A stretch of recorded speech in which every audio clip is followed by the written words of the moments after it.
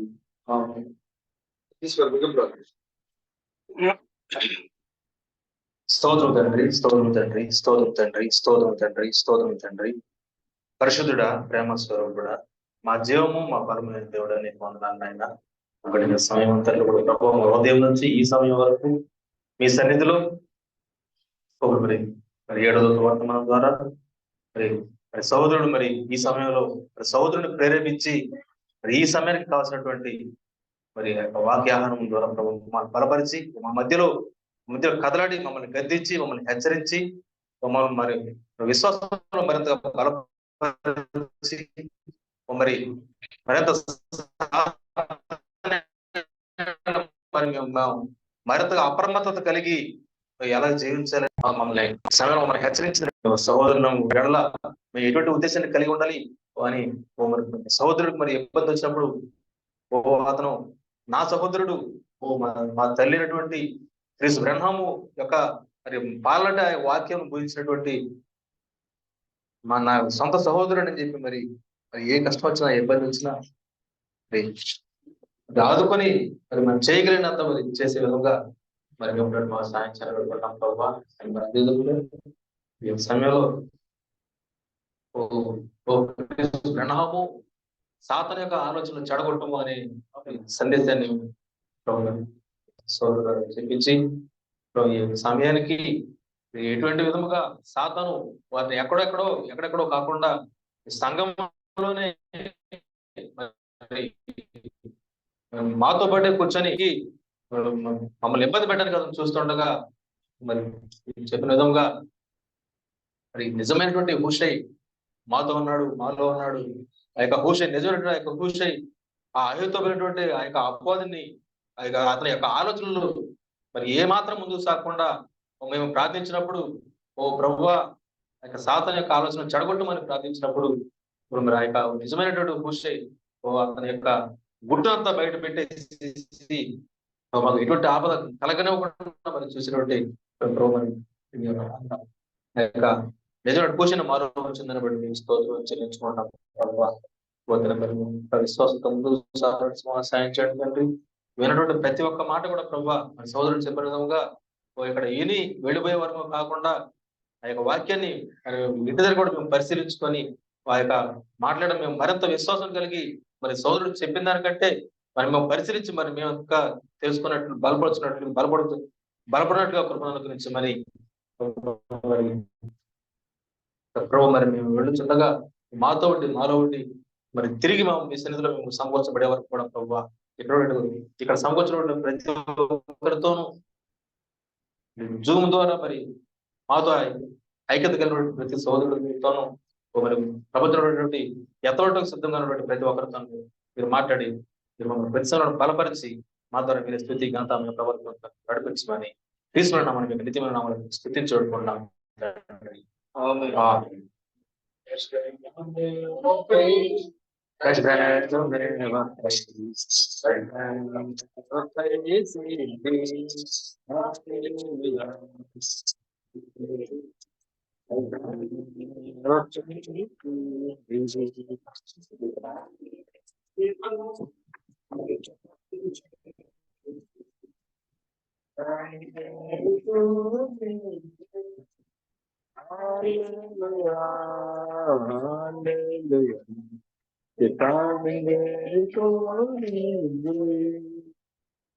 ప్రాణమ యెహోవాను సన్నతించును, నా అంతరంగ సమస్తమైన పరిశ్రమను సన్నతించు.